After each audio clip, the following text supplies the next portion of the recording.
Mirpur Sherebangla cricket স্টেডিয়ামের wicket নিয়ে সমালোচনা নতুন কিছু নয়। এখানকার স্লো এবং লো বাউন্সের উইকেটে স্ট্যাট পেডিং করে সিরিজ জিতলেও আইসিসি ইভেন্টে গিয়ে বাংলাদেশের পারফরমেন্স খুবই বাজে। তারা খুব বেশি ভালো ফলাফল নিয়ে আসতে পারে না। এছাড়াও বিভিন্ন আন্তর্জাতিক গণমাধ্যমেও মিরপুরের পিচ নিয়ে সমালোচনা উঠেছে প্রায়ই। তবে সেই সমালোচনা নিয়ে কখনোই খুব একটা বেশি ভ্রুক্ষেপ করেনি বিসিবি। মিরপুরকে নিয়ে প্রায় 1 বছর কাজও করা হয়েছিল, কিন্তু লাভও খুব একটা হলো না।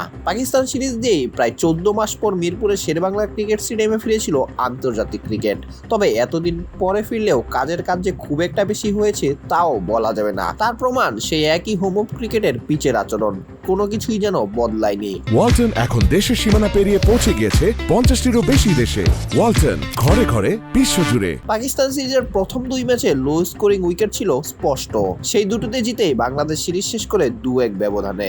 সিরিজ জিতলেও আলোচনায় ছিল মিরপুর শেরেবাংলার উইকেট। সিরিজের প্রথম 2 টি-20তে উভয় দলের ব্যাটাররা খাবি খেয়েছে। বলের মেরিটিকেও বুঝতে পারেননি। কোথায় বল পড়ে কোথায় যায়, সব যেন ধাঁধার মতন সব। যে কারণে সফরকারী পাকিস্তানের কোচ অধিনায়ক কড়া সমালোচনাও করেছিলেন। কোচ মাইক হোসেনের অভিযোগ ছিল মিরপুরের প্রথম 2 ম্যাচের পিচ কোনোভাবেই আন্তর্জাতিক মানের হতেই পারে না। এবার কোচ সোহেল ইসলাম উইকেট নিয়ে সমস্যার দিক ইঙ্গিত দিয়েছেন। উইকেটের উপর নির্ভর করে একটা ব্যাটারের ব্যাটিং প্যাটার্ন কেমন হবে। লো বাউন্স উইকেট হলে ব্যাটিংটাও তেমন হয়ে যায়।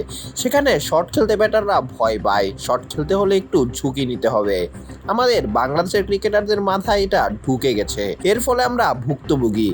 এমন না সবসময় ফ্ল্যাট উইকেটে খেলতে হবে, সব ধরনের উইকেটেই মানিয়ে নেওয়া শিখতে হবে। ভিন্ন উইকেটে কিভাবে মানিয়ে নিতে হয় সেটাও দলের জন্য গুরুত্বপূর্ণ। অঙ্কুর গমেজ, বিডি আর্কাইভ স্পোর্টস।